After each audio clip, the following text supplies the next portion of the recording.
Hello, everybody. Yukiro here with another Storytime Saturday. Yes, I am my usual self today and not my dragon self. I just really fancied a change of pace. Hopefully everyone is doing well and happy and not stressful. So the last time we read a chapter from this book, Fenrir had managed to escape from the bandits with the help of Aris. So hopefully they stay safe. We'll have to wait and see. So let's continue, shall we? Lynette couldn't wait any longer. As an errand, she had little faith in humans, let alone bandits. She knew better than to trust that they would keep Fenrir safe. She had never cared about the safety of any human before, but now she did. She was amused with herself since she had only met him yesterday. It took a great deal for her to care for others outside of her race, but something about Fenrir made her believe he was worth looking out for. Against the innkeeper's wishes, she stormed out of the inn and made her way to the edge of the town. She was fully prepared to fight off a horde of bandits on her own, if no one else was willing to aid her. As she made her way back the way she had come, she noticed something moving in the forest across from her. Blinking in disbelief, Lynette saw Fenrir and another younger man following close behind him. He didn't look like a warrior or a bandit, so she assumed he wasn't one of his enemies. Fenrir, she yelled over to him. She ran towards him, her eyes wide from surprise of seeing him there. Upon hearing a friendly voice, Fenrir looked over towards the woman as she ran over to him. He held up a hand in greeting and cheerfully said, "Greetings, Lynette." Lynette bent over, placing her hands upon her knees as she took in a deep breath. She then straightened up once more, looked at Fenrir and asked, "How in the gods of terror did you manage to escape?" Fenrir smiled broadly, placed a hand on Aris's shoulder. "This young man helped. His name is Arius Sparrowhawk, if I remember correctly," he said, now standing between the two as he introduced each other. "And this woman is Lynette." Aris gave a rather clumsy bow to Lynette. She noticed he seemed a little nervous, but she wasn't sure if it was because of her, rather than being armed for an elf, or if he himself was always this way. It seems as though he and Fenrir had met before, either way.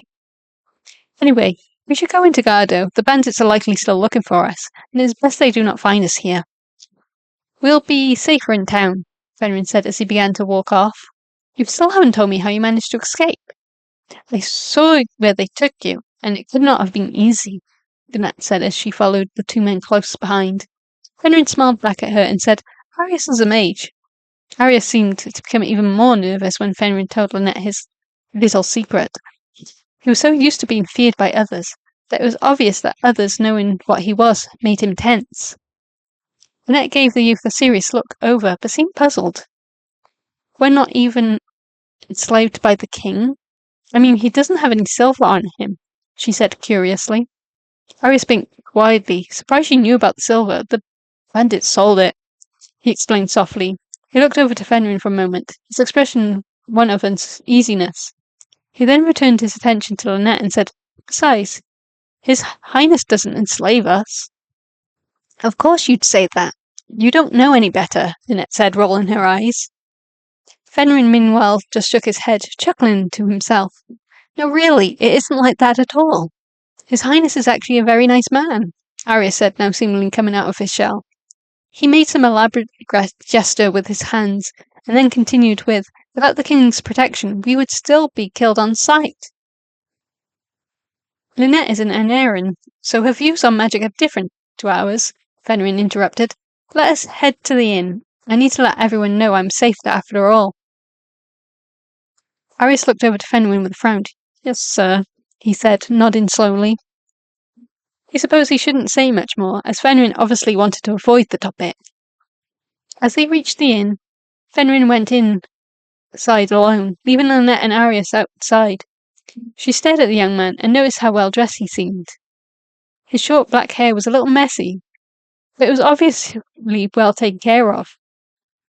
She hadn't seen any commoner with glasses before, and they seemed to heighten his ice-blue eyes rather than hide them. Noticing her judging looks, Aris folded his arms and looked at her with a childlike annoyance. "He really isn't like you say he is," he said firmly. "The king, you mean?" Lynette replied, sounding rather bored. Aris frowned further, then leaned against the wall of the inn. "Yes, the king," he said, pushing his glasses back up. "He's an understanding and forgiving man. Maybe his father was harsh with those who could use magic, but not King—" Arius paused, seemingly remembering something, gave himself a shake of the head, then continued, "Not this king. He's kind." Watching Arius intently, Lynette's expression softened somewhat. Obviously, Arius was not just saying this out of fear of being punished by a knight like Fenrir. He genuinely seemed to like this king of his. This surprised Lynette, and she thought that perhaps she had judged the human ruler too harshly after all, though she still held her skepticism. Arius began to fidget under the woman's gaze, then continued to speak. "The first time I met him was just days after I had accidentally set fire to my parents' crops. I had no idea I could use magic, but I wanted to scare off the goblins that had been stealing from us," he explained, his voice low enough that only Lynette could hear him.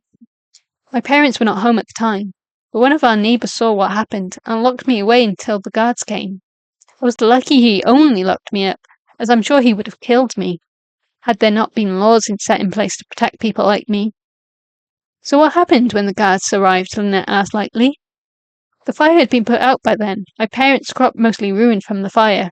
You see," Arius continued, smiling sadly, "my neighbour was ranting about how a demon spawn like me should still be put to the sword, and that's when I saw him, the king.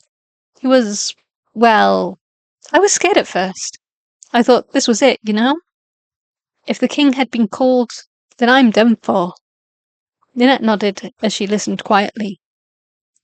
Arius smiled happily now, as he continued his story. "The king told me that I'd been brave to try and stand up to the goblin group like that." "Brave? He really said that?" Lynette asked, and Arius nodded sheepishly. "Right? The king wasn't scary at all, and he scolded my neighbour and said if I had actually been a demon spawn, then he'd have been dead long before he had locked me up. Also, he said that the people themselves were not evil, and only some magic is bad, and if trained and used correctly, most magic could be used for good." Arius continued, his smile growing more and more with each word he spoke. Lynette seemed surprised by this. No human she had met had ever thought of magic as anything more than evil and dangerous. On the way back to the Valenthist kingdom, the king explained that magic I had come to control was that of the old gods. He told me that most people feared it because the spirits of the old gods could easily possess someone thanks to it. And in the past, a few of the more violent spirits had done just that, hurting a lot of people. Arius said, his expression now cheerless.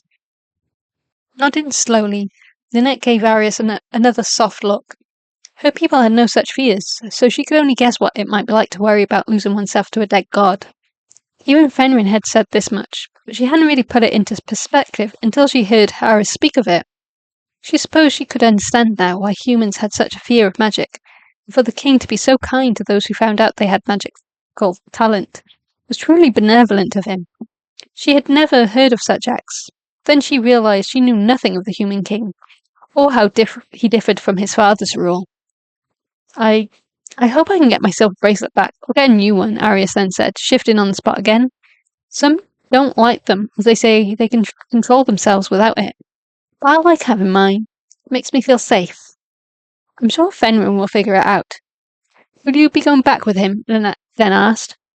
Arius looked up at Lynette. He gave a sheepish smile and nodded. "I hope so, though truthfully I don't know how Vaughn will react to everything that has happened. He might not want me anywhere near." Arius paused once more. He seemed to reflect on his own words before continuing. "Him? Does this man hate magic too?" Lynette asked, frowning deeply. Arius seemed to think hard for a moment. Then he shook his head. "No, he doesn't hate magic either, but he doesn't trust people very easily. The only time I met him was during a visit, and let me just say he was angry at me." Frowning further, Lynette asked, "Why?" Looking around cautiously, Arius then leaned closer to Lynette and held a hand up to her ear. He then whispered into it, "I accidentally set fire to the robes of someone rather important." Lynette's expression turned from one of horror to pure amusement. She found herself laughing haughtily, and only after a moment when Fenrir reappeared did she calm down. "You two seem like you're getting along," he said, looking at the two. Arius blushed a deep red, and he quickly lowered his gaze from the man.